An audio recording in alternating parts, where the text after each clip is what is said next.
तो good morning everyone. आज की क्लास में हम डिस्कस करेंगे physical properties of non metals. तो हेडिंग लगाते हैं physical properties of non metals. Visible है सबको अच्छे से?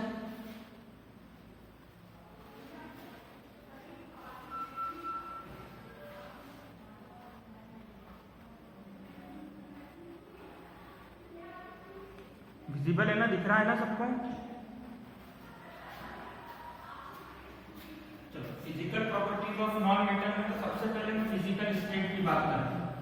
तो नॉन मेटल्स जरूरी नहीं है कि हमेशा सॉलिड स्टेट में रहे। नॉन मेटल जैसे कार्बन हो गया, ऑक्सीजन हो गया, नाइट्रोजन हो गया। तो नॉन मेटल देखो, वुड नॉन मेटल है, पर कौन सी स्टेट में होता है? सॉलिड। और वो नॉन मेटल है आपका ऑक्सीजन, कौन सी स्टेट में रहता है? गैसियस स्टेट में रहता है ना। अब जैसा आपने पढ़ा होगा कि नाइट्रोजन जो हम साइंस का एक्सपेरिमेंट होता है तो उसके अंदर हम नाइट्रोजन लेकर आते हैं, वो लिक्विड स्टेट में होती है, तो उसको हम क्या बोलते हैं? लिक्विड नाइट्रोजन, है ना। तो लिक्विड नाइट्रोजन कौन सी स्टेट में रहती है? या कार्बन टेट्राक्लोराइड वगैरह तो उसे कंपाउंड्स देते हैं लिक्विड फॉर्म।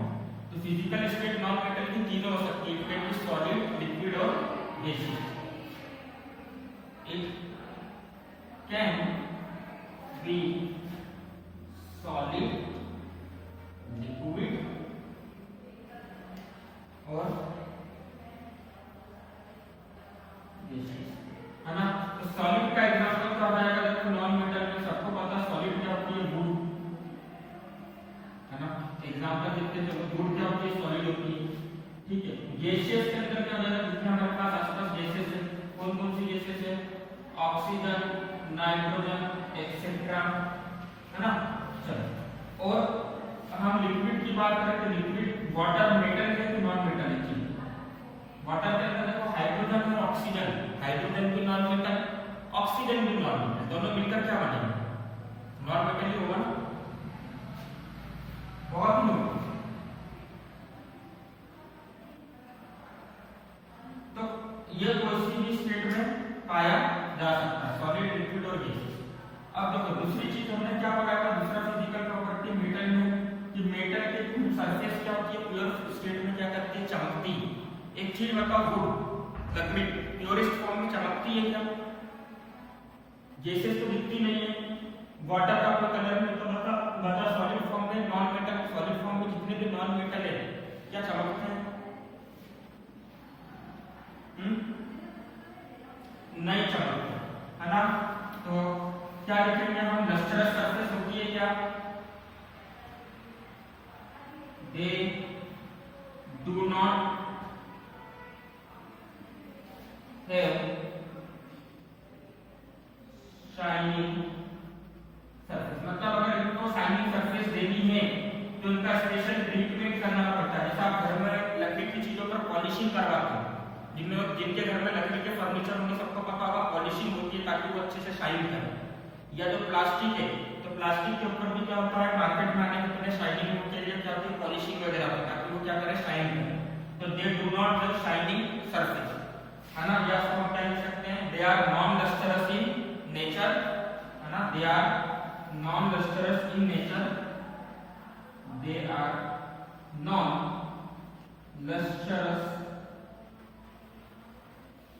इन नेचर। क्या सभी नॉन मेटल के पास में चमक नहीं होगी? सोच के बताओ, सभी के पास में चमक नहीं होगी? एक नॉन मेटल, हाँ सुनो, एक नॉन मेटल ऐसा है जिसके पास में क्या है? शाइनिंग सरफेस, लस्टरस, और उसका नाम क्या है? आयोडीन। क्या नाम है उसका? है ना। तो लिखो they are non lustrous in nature except, इसको छोड़ दे, एक्सेप्ट आयोडीन, है ना। सुनते हो ना नमक के अंदर आयोडीन होना चाहिए, और आयोडीन इज लस्टरस, लिख लो। आयोडीन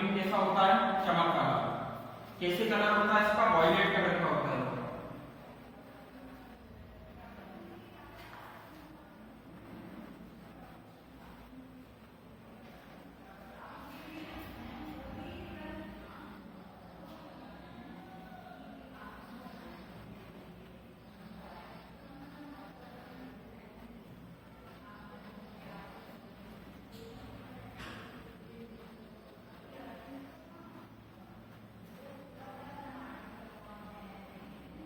लिख लिया सबने?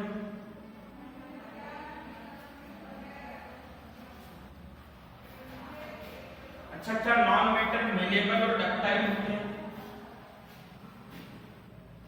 है ना। क्या घर में जो प्लास्टिक है उसको खींच के, जैसे मान लो आपके पास में घर में प्लास्टिक की चेयर, आपके घर में क्या है, प्लास्टिक की चेयर है, आपके पास में प्लास्टिक का बॉल है, क्या आप उसको खींच कर एक वायर बना सकते हो? सोचो, नहीं बना। क्या आप उसको पीट पीट के थिन शीट बना सकते हो? है ना, क्या हो जाएगी, टूट जाएगा, है ना। तो लिख लो, ठीक है, नॉन मेटल्स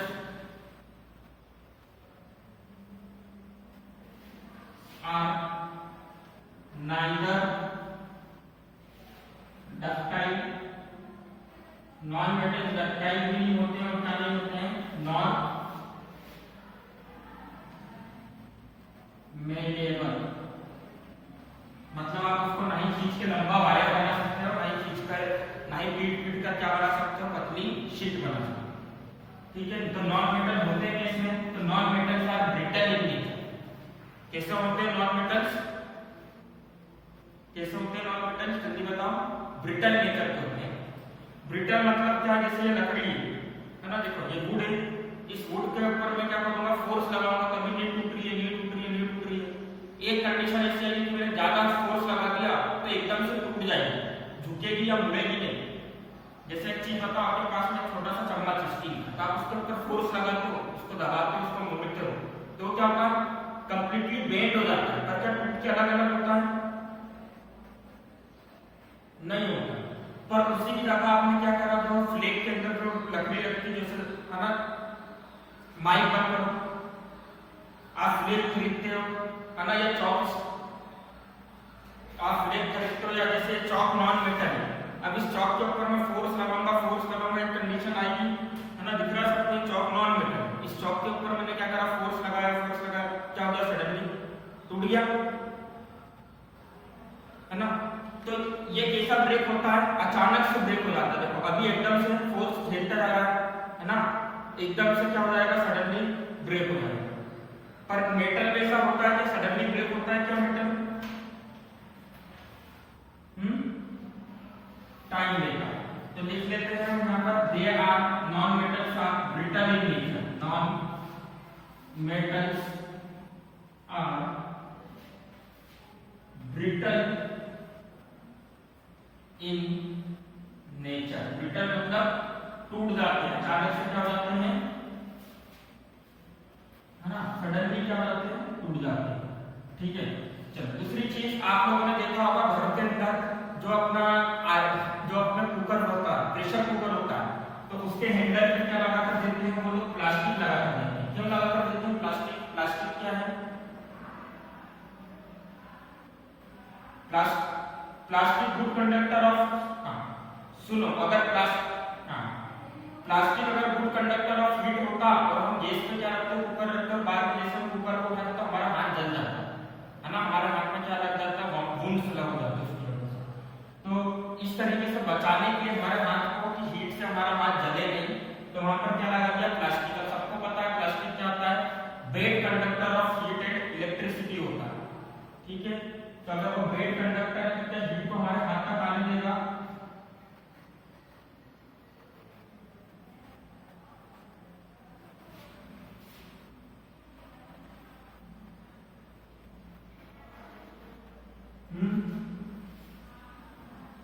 आने देगा क्या,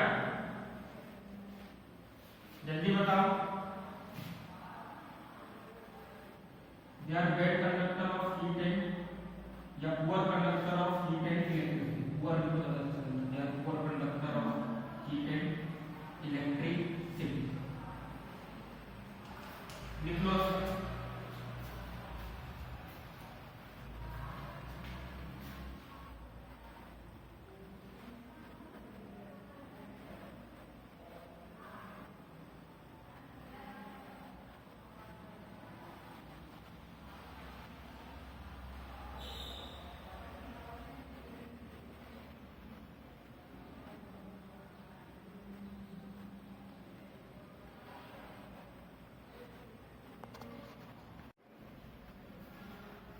हाँ देखो तीसरा पॉइंट देखो क्या लिखा हुआ है, नॉन मेटल्स की फिजिकल प्रॉपर्टी में they are poor conductor of heat and electricity, मतलब पुअर कंडक्टर होते हैं इसके हीट और इलेक्ट्रिसिटी के। तो क्या सारे नॉन मेटल्स पुअर कंडक्टर होते हैं हीट एंड इलेक्ट्रिसिटी के, बताओ दीदी। देखो नहीं, पेंसिल देखिए आप लोगों ने, पेंसिल के अंदर क्या होता है, ग्रेफाइट। पेंसिल के अंदर क्या होता है, ग्रेफाइट।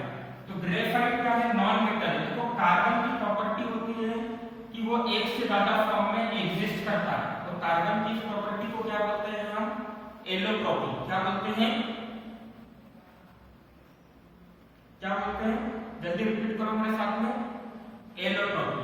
तो किसी भी एलिमेंट की वो प्रॉपर्टी जिससे कि वो एक से ज्यादा फॉर्म में एग्जिस्ट करता है उसको हम क्या बोलते हैं, एलोट्रॉपी। तो कार्बन याद रखोगे आप लोग कितने फॉर्म में एग्जिस्ट करता है, दो फॉर्म में, ठीक है। एक होता है डायमंड, डायमंड पता है ना सबको, डायमंड भी क्या है, कार्बन है। एक एक्सेसिव प्रेशर एंड टेम्परेचर, बहुत ज्यादा प्रेशर पर जब कार्बन को आप रखते हो तो कार्बन से क्या बनता है, डायमंड बनता है। तो डायमंड क्या है, allotrope of carbon, allotrope of carbon. सबको बता दिया मैंने, एलोट्रॉपी का मतलब क्या होता है, किसी भी एलिमेंट की वो प्रॉपर्टी जिससे कि वो किसमें एग्जिस्ट करता है, किसमें एग्जिस्ट करता है, एक से ज्यादा फॉर्म में, है ना। वापस से रिपीट करेंगे मेरे साथ में, किसी भी एलिमेंट की वो प्रॉपर्टी जिससे कि वो एक से ज्यादा फॉर्म में एग्जिस्ट करता है नेचर में। तो कार्बन के दो एलोट्रॉप होते हैं, एक होता है डायमंड और एक होता है ग्रेफाइट, है ना। दोनों क्या है, बेसिकली कार्बन, दोनों बेसिकली क्या है, कार्बन। कॉस्टली कौन,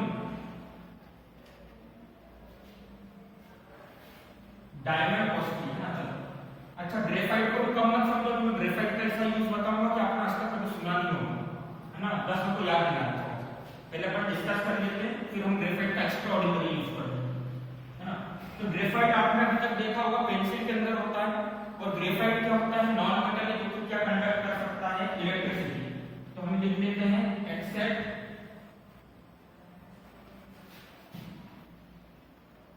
ग्रेफाइट,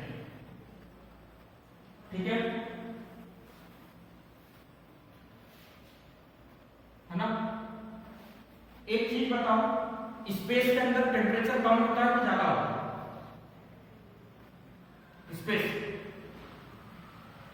आपने बहुत कम होता है टेम्परेचर। आपने देखा होगा जितने भी, है ना, एरोनॉटिक्स होते हैं, एस्ट्रोनॉट्स होते हैं एरोनॉटिक्स के अंदर, वो क्या करते हैं, स्पेस सूट पहनते हैं।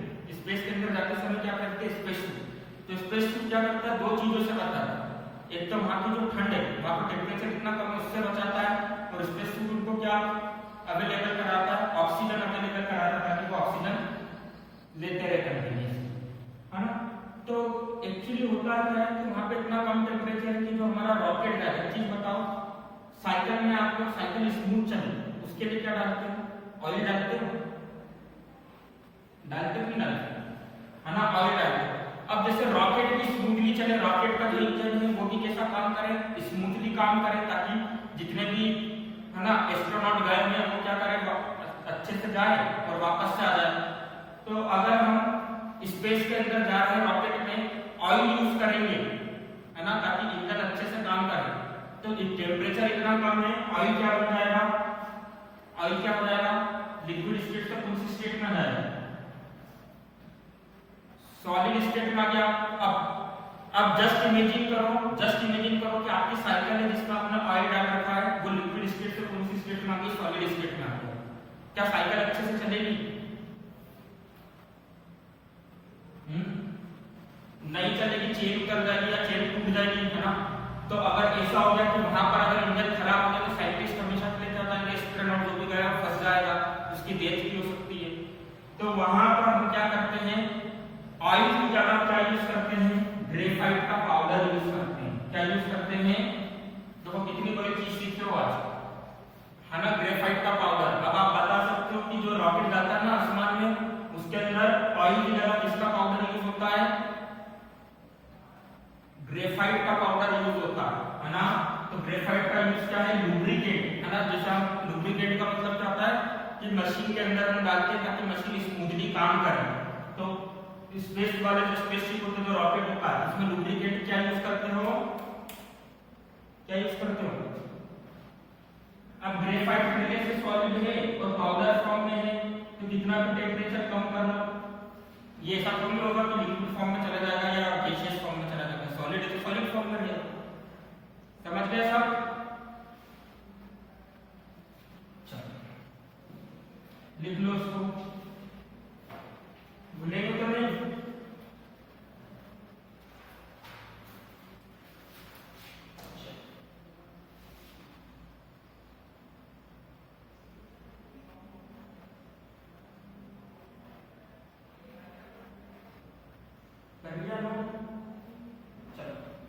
अब देखो हम क्वेश्चन आंसर करते हैं। क्वेश्चन आंसर करने के पहले हमने डिस्कस करा था कि कुछ मेटल ऐसे होते हैं जो कि नाइफ से कट हो जाते हैं। कौन कौन से होते हैं? सोडियम, लिथियम, पोटेशियम, है ना। तो इनको हम कौन से मेटल बोलते हैं? Alkali earth metals. कौन से अर्थ मेटल बोलते हैं? है ना, अल्कली अर्थ मेटल बोलते हैं। और जनरली ये कैसे होते हैं? सॉफ्ट होते हैं। अगर सोडियम से बना चाकू से कट रहा मतलब क्या सॉफ्ट है। चलो तो क्वेश्चन आंसर देखते हैं। सबसे पहले तो आपको क्वेश्चन देना था, give an example of a metal which is liquid at room temperature. ऐसे मेटल के बारे में बताना है जो कि रूम टेंपरेचर पे लिक्विड रहता है। बताया था आपको फिजिकल प्रॉपर्टी ऑफ मेटल में। देखो सबसे पहला पॉइंट में मिल जाएगा, ऐसा कौन सा मेटल है जो कि लिक्विड स्टेट में पाया जाता है, रूम टेंपरेचर पे लिक्विड होता है। तो आंसर क्या हो जाएगा? ठीक है, चलो सेकंड वाले का आंसर पता करते हैं। सेकंड वाले का आंसर क्या होना चाहिए देखते हैं। Dash can be easily cut with a knife. ऐसा मेटल जो कि किससे कट हो जाए, आसानी से कट हो जाए। सोडियम, पोटेशियम और एक और कौन सा था? लिथियम। सोडियम, पोटेशियम और लिथियम। चलो सिंबल क्या क्या होते हैं सबको पता है। सोडियम का सिंबल होता है Na, पोटेशियम का सिंबल होता है A, लिथियम का सिंबल होता है Li, है ना। तीसरा क्वेश्चन क्या है जरा देखो, notice question number 3। Dash silicon dash is the best conductor of heat. तो बेस्ट कंडक्टर ऑफ हीट कौन सा होता है? नाइफ। लिखवाया था best conductor of heat and electricity silver and copper. Very good, है ना, थोड़ा पढ़ाई करो करके। Silver and copper. उसी के नीचे अगली लाइन में लिखा था poor conductor of heat and electricity. कौन होता है? लेड। कहां पाया गया था लेड? किस चीज में लेड की वजह से बेल लगा था? भूल गए? चलो नेक्स्ट प्रॉपर्टी पूछी आपसे, explain malleable and ductile. What do you mean by malleable and ductile? देखो ऑलरेडी लिखवा चुका हूं मैं, बता दो क्या होता है मेलेबिलिटी का मतलब, डक्टिलिटी का मतलब।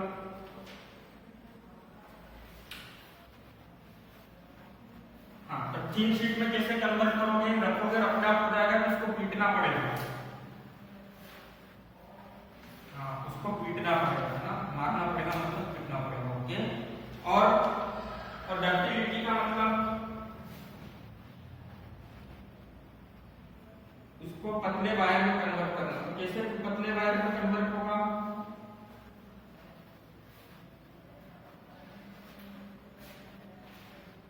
स्ट्रेच करके। कैसे स्ट्रेच करके ना, उसको ड्रॉ करेंगे हम। चलो इतना समझ गए सब, है ना। तो अब हम बात करते हैं किसके लिए। देखो यहां से हर बार क्वेश्चन आता है difference between physical properties and chemical properties of metals and non metals. तो मैंने फिजिकल प्रॉपर्टीज ऑफ मेटल्स भी लिखा दिया, नॉन मेटल्स भी लिखा दिया है।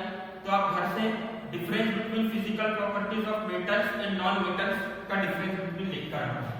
तो एक क्वेश्चन मैं आपको दे रहा हूं, यही क्वेश्चन आपके होमवर्क में भी होगा, है ना। देख लो इसको, डिफरेंस सबको लिखता जाना है। अपन ने सारे डिस्कशन कर लिया इसके ऊपर, डिफरेंस बिटवीन, ठीक है, physical properties of, physical properties में डिफरेंस बताना है। तो काफी आसानी से बता सकते हैं डिफरेंस ऑफ फिजिकल प्रॉपर्टीज में। मेटल्स डक्टाइल होता है, नॉन मेटल्स डक्टाइल नहीं होता है ना। और मेटल्स मेलेबल होता है, नॉन मेटल मेलेबल नहीं होता। तो बस ये चीजें लिखनी है, difference between physical properties of metals and non metals.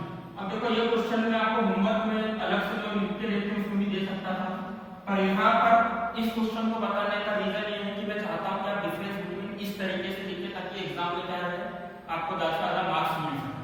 तो डिफरेंस बिटवीन लिखने का तरीका आपको जो यूज करना है वो क्या होगा, सबसे पहले आप लिखोगे सीरियल नंबर, है ना। जैसे आपने डिफरेंस बिटवीन के लिए टेबल बनाना चाहते हो तो आप यहाँ पे लिखोगे सीरियल नंबर, देन आप लिखोगे प्रॉपर्टीज, फिर आप लिखोगे मेटल्स, है ना। थोड़ा सा टेबल, हाँ, और फिर हम लिखेंगे नॉन मेटल्स। तो आपको इस तरह से टेबल बनाकर प्रेजेंट करना है इस आंसर, ठीक है। तो जैसे प्रॉपर्टीज के अंदर हमने पहला वर्ड निकाला फिजिकल स्टेट, तो नहीं, फिजिकल स्टेट तो मेटल कौन कौन सी फिजिकल स्टेट में पाया जाता है, तो लिख देंगे सबसे पहले यहाँ पे they exist generally in solid state except mercury, not, है ना। दे एग्जिस्ट जनरली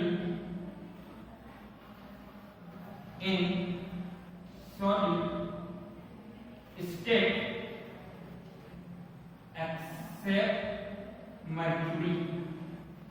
और नॉन मेटल का कभी लिखवाया, आप लिखोगे they exist in solid liquid as well as gaseous state, ठीक है। नाउ के लिखिए, समझ गए, है ना।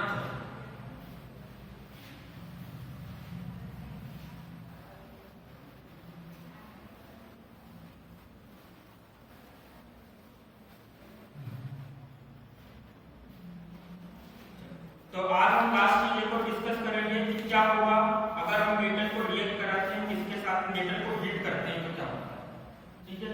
तो अब हम जो नया टॉपिक चालू करने जा रहे हैं वो है chemical properties of metal, chemical properties of metal, है ना। थोड़ा सा इंट्रोडक्टरी फॉर्म में देखेंगे प्रॉपर्टीज ऑफ मेटल्स। तो मेटल्स की केमिकल प्रॉपर्टी क्या क्या होती है इसके ऊपर हम डिस्कशन करेंगे। तो एक चीज बताऊं मेरे को, मेटल्स को अगर हम हीट करते हैं, जैसे आपने देखा होगा हमारे घर में इलेक्ट्रिसिटी वाला, अगर हम उसको हीट करते हैं तो उसका कलर कैसा हो जाता है, किस कलर का हो जाता है, व्हाइट कलर का, ब्लैक कलर, ब्लैक कलर का हो जाता है ना।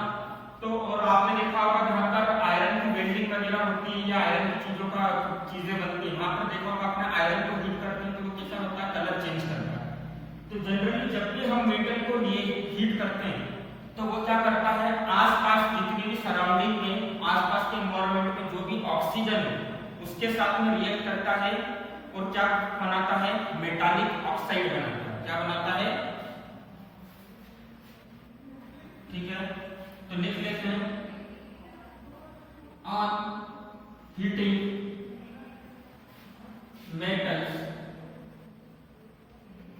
it combines with oxygen to produce metallic oxide। Oxygen को हीट करने पर ये जिससे कंबाइन होता है, on heating metals it combines with surrounding oxygen, है ना। जो कि सराउंडिंग ऑक्सीजन मतलब एटमॉस्फेयर में जो ऑक्सीजन है उससे क्या होगा, combines with surrounding oxygen to produce metallic oxide. तो हमने देखा होगा कॉपर, है ना, इलेक्ट्रिक वायर को हम हीट करते हैं तो वो क्या होता है, कंबाइन होता है ऑक्सीजन के साथ में और क्या बना लेता है, कॉपर ऑक्साइड। क्या बना लेता है, कॉपर ऑक्साइड, जो कि कैसे कलर का होता है, ब्लैक कलर का होता है। कैसे कलर का होता है, ब्लैक कलर का होता है ना। अब जनरली हम इसी स्टेटमेंट को क्या लिखेंगे कि मेटल जो है वो हमेशा ऑक्सीजन के साथ में रिएक्ट कर क्या बनाएगा, metallic oxide. Metallic oxide clear है सबको।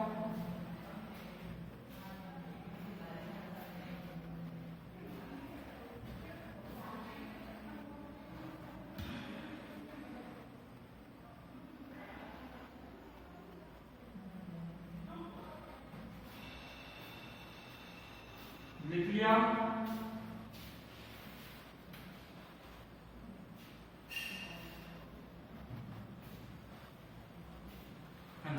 इसी तरह अगर हम एल्यूमिनियम को देखें तो एल्यूमिनियम कंबाइन होगा, एल्यूमिनियम मेटल है, कंबाइन होगा ऑक्सीजन के साथ में, तो क्या बनाता है, एल्यूमिनियम ऑक्साइड। तो एल्यूमिनियम ऑक्साइड का फार्मूला होता है Al2O3। तो बैलेंस कर देते हैं सबको, 3O2, ये हो जाएगा 2 और ये हो जाएगा 4। ठीक है, तो एल्यूमिनियम ऑक्साइड, एल्यूमिनियम भी ऑक्सीजन के साथ में क्या होगा, हीट करने पर क्या हो जाएगा, ऑक्सीजन के साथ में कंबाइन होगा और क्या बना लेगा, एल्यूमिनियम ऑक्साइड। क्लियर है। इसको क्या बोलेंगे हम, कॉपर ऑक्साइड। कौन सा ऑक्साइड, ये कॉपर ऑक्साइड, और इसका नाम है एल्यूमिनियम।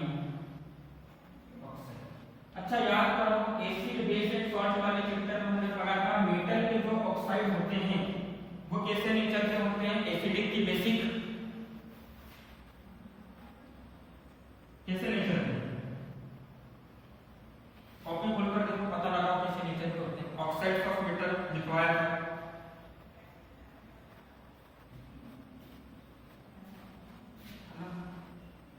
रफ कर दी इसको।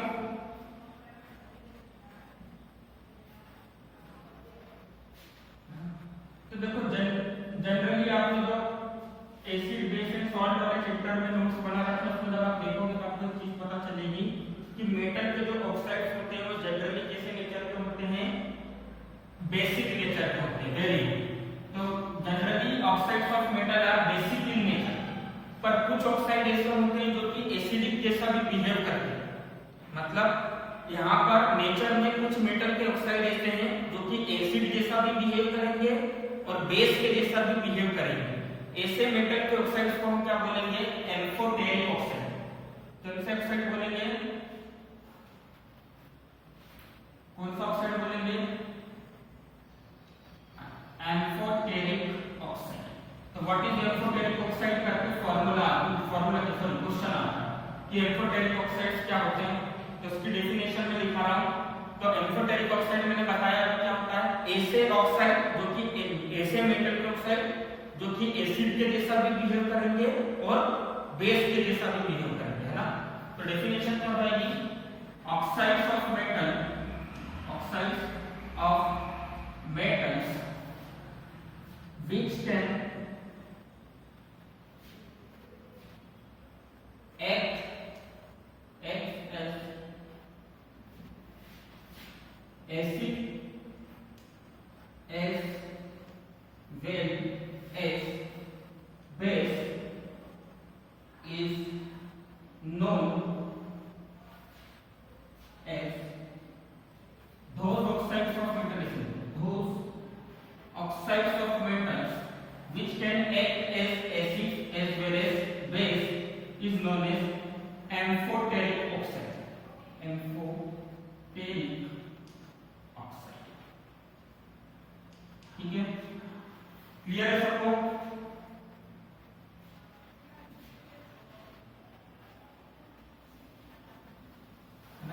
तो एम्फोटेरिक ऑक्साइड का सबसे बढ़िया एग्जांपल है एल्यूमिनियम ऑक्साइड। मतलब aluminium oxide is an example of amphoteric oxide, it can act as acid as well as base. ठीक है, एल्यूमिनियम ऑक्साइड एसिड के जैसा भी एक्ट कर सकता है और बेस के जैसा भी एक्ट कर सकता है। क्लियर है सबको? है ना? तो यहाँ पर मैं दो इक्वेशन लिखने जा रहा हूँ जिससे आपको प्रीटी क्लियर हो जाएगा कि एल्यूमिनियम ऑक्साइड एसिड के जैसा भी बिहेव कर रहा है और बेस के जैसा भी।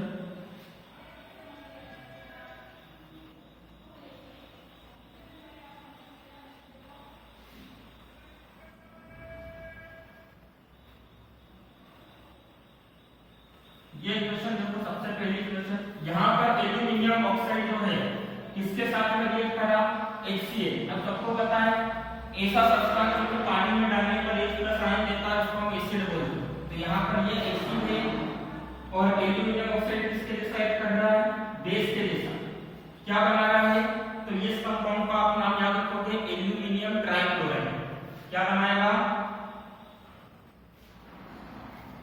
एल्यूमिनियम, जल्दी बताओ, ट्राइक्लोराइड। एल्यूमिनियम ट्राइक्लोराइड,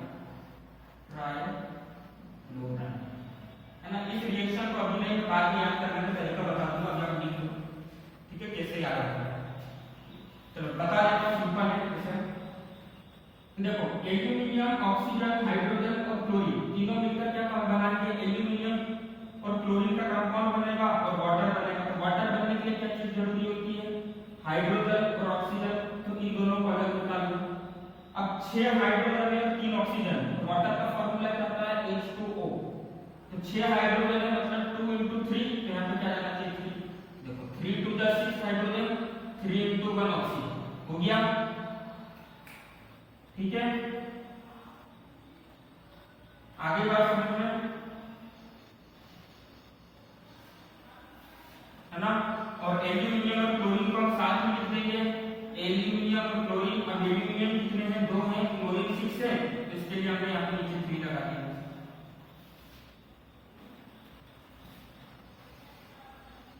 तो यहाँ पर एल्यूमिनियम ऑक्साइड बेस के जैसा एक्ट कर रहा है और दूसरी रिएक्शन जो हम देखेंगे उसमें एल्यूमिनियम ऑक्साइड एसिड के जैसा रिएक्ट करेगा। तो Al2O3 की रिएक्शन जब हमने कराई सोडियम हाइड्रोक्साइड के साथ, ठीक है? तो क्या बनाएगा? सोडियम मेटा एल्यूमिनेट बनाएगा, 2NaAlO2। तो साथ में बेस लिबरेट हुई, साथ में H2O बाहर निकली, ठीक है? तो इसको हम लिखेंगे सोडियम एल्यूमिनेट, सोडियम एल्यूमिनेट। तो ये एग्जांपल होता है का एम्फोटेरिक ऑक्साइड का, है ना? यहाँ पर ये क्या है? एसिड के जैसा एक्ट कर रहा है। एक और एग्जांपल क्या क्या होते हैं? Sodium oxide, potassium oxide etcetera. ये सभी किसके एग्जांपल है? एम्फोटेरिक ऑक्साइड के एग्जांपल। क्लियर है सबको?